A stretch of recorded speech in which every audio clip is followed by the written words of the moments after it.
10年又過去，舉止仍像少女，你跟我每夜仍醉醉，到夢裏追，贈你哈羅吉提那玩具，這天早變作茉莉香水，你的笑卻是照舊和煦，留在你漫畫書裏，當初那美麗神仙伴侶，就像那青春洪水，現在已經不可能追。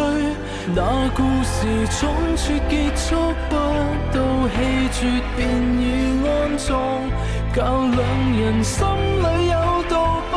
解的就沒法釋放，讓我們打聽對方今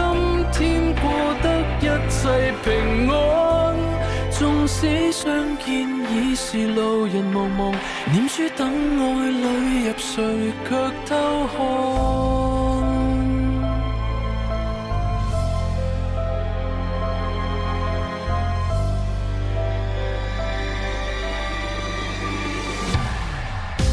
似離別剎那，今生停頓了嗎？縱使我最後曾認命邂逅了他，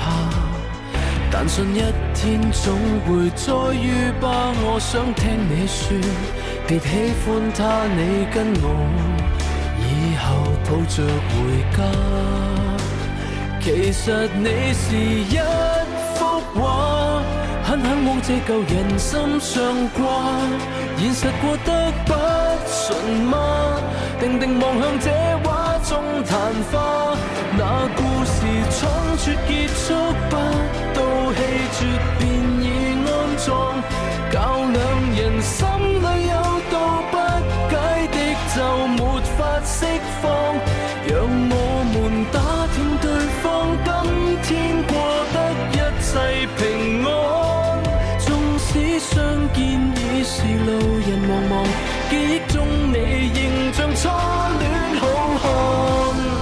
吻過20年還未寒，離去60年仍熱燙，共你就似被舊情下了降，像下了降，每晚都想起對方，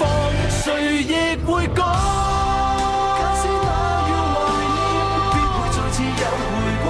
其實這要讓我緊緊某人，思憶早閃閃發光，個個也探問愛戀不老的秘方，唯獨壯烈離座可百世流芳，你未忘，我未忘，由星般再過。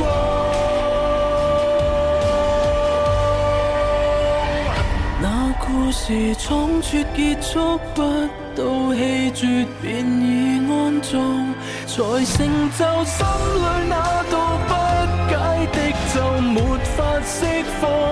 讓我們打聽對方天天過得一切平安，縱使相見已是路人茫茫，這生恐怕會念念你不放，留戀着不想過對